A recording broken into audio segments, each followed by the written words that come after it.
Bapak Mayor Purnawirawan, Bapak Muhammad Soleh, Presiden dari PETA. Kepadanya waktu dan tempat kami persilakan. Sallu ala Muhammad.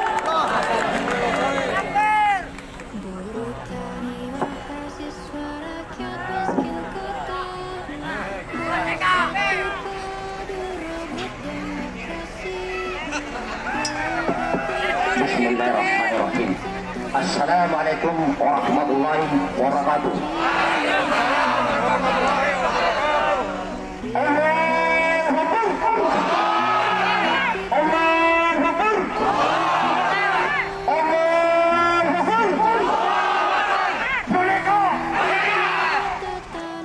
Baik, saudara-saudaraku semuanya. Tujuan kita ke sini adalah dalam rangka mencabut undang-undang Omnibus Law. Benar? Sebelum saya lanjut, saya memberi pesan kepada sahabatku semua yang hadir di sini. Yang pertama, jangan sekali-sekali melawan aparat, baik Polri maupun TNI yang sedang bertugas menjaga kita. Setuju? Yang kedua, jika ada perusuh di tengah-tengah kita, tangkap dan serahkan ke pihak yang berwajib. Sepakat?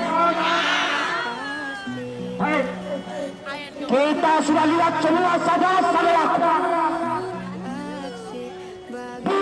seluruh Indonesia turun menuntut haknya di bidang klaster ketenagakerjaan. Mahasiswa demo di seluruh Indonesia dalam rangka mendukung kegiatan buruh yaitu klaster ketenagakerjaan. Di sini saya berbicara, semoga Presiden Republik Indonesia, semoga Panglima TNI dan seluruh tentara aktif di Indonesia, semoga Kapolri dan seluruh polisi aktif di negara kesatuan Republik Indonesia. Jumlah tentara kita adalah 800.000 orang. Jumlah polisi aktif kita adalah 470.000 orang. Ini yang gajinya dari rakyat. Betul? Saya mantan tentara. Saya pernah jadi pengamanan Freeport. Saya komandan Subsatgas TNI Pam Freeport. Saya membawa pasukan darat, laut dan udara. Di situ saya menyaksikan perampokan sumber daya alam oleh Amerika dan sekutunya dan antek-anteknya di negeri ini. Ini yang membuat saya mundur dan TNI. Itu yang pertama. Yang kedua, Presiden Republik Indonesia pernah mengatakan permudah investor asing masuk ke negeri ini. Caranya adalah ada di dalam undang-undang Omnibus Law. Apa yang terjadi jika itu dibuka lebar, saudaraku? Saya ingatkan, Freeport itu luasnya puluhan ribu hektar, dikuasai oleh Amerika dan sekutunya. Pribumi tidak boleh bangun rumah di atas tanah itu. Saya pernah di Kalimantan Barat, dari Kalimantan Timur, Kabupaten Kutai Barat. Di sana ada perusahaan asing menguasai sekian ribu hektar tanah. Pribumi tidak boleh masuk ke tanah itu. Di Sumatera, termasuk di Tanah Grogol, ini masih menggunakan undang-undang yang lama. Jika undang-undang Omnibus Law ini diberlakukan, saudaraku, maka akan semakin jumlah tanah di negeri ini. Jika tanah kita semakin sempit, sedangkan kita terus bertambah jumlahnya, maka kemana generasi kita di masa datang? Dia akan menjadi budak. Mereka mengatakan permuda bangsa asing masuk ke sini dengan harapan buka lapangan kerja. Bagi kami, solusi libatkan rakyat sebagai investor di dalam membangun pabrik-pabrik, di dalam menambang emas ini, agar setiap bulan rakyat bisa menerima uang dari hasil tambang di negeri ini. Setuju? Setuju? Seharusnya anggota dewan maupun eksekutif menggodok undang-undang seperti itu.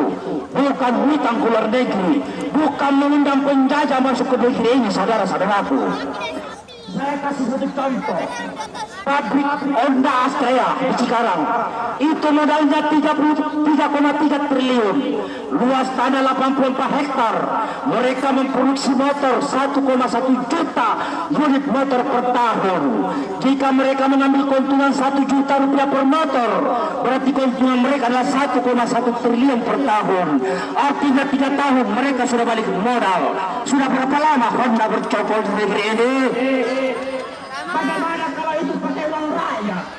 Negara hutang rakyat, maka keuntungan penjualan motor untuk kemakmuran rakyat. Setuju? Setuju? Jika undang-undang Omnibus Law ini terus dilanjutkan, maka peristiwa undang-undang Omnibus Law yang pernah terjadi di Amerika tahun 1875 diberlakukan undang-undang Omnibus Law. 2 tahun kemudian terjadi revolusi sosial. Apakah Presiden Republik Indonesia dan seluruh pejabat menghendaki revolusi sosial di negeri ini? Apa itu revolusi sosial?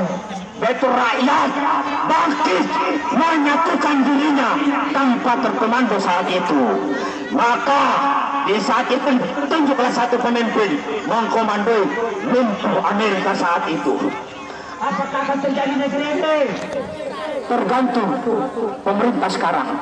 Artinya undang-undang Omnibus Law dilanjutkan, kemungkinan besar Pak Jokowi akan lengser. Saya ulangi, jika undang-undang Omnibus Law ini tidak segera dicabut, kemungkinan besar Jokowi Presiden Republik Indonesia akan lengser. Dan ingat, sebelum lengser akan terjadi pertumpahan darah di negeri ini. Apakah itu yang mau dikehendaki oleh para pemimpin? Apakah? Kenapa terjadi pertumpahan darah? Karena banyak yang kelaparan di negeri ini. Mereka berpikir lebih baik mati bangsa darah daripada mati kelaparan di atas tanah air yang kaya ini. Terakhir dari saya. Terakhir, wahai tentara aktif, wahai polisi aktif, rakyat bukan musuhmu. Wahai saudaraku rakyat Indonesia, Polri dan TNI bukan musuh kita. Kelak TNI, Polri dan rakyat akan bersatu membangun bangsa yang besar ini. Demikian yang saya, mereka, Allahu Akbar. Assalamualaikum warahmatullahi wabarakatuh.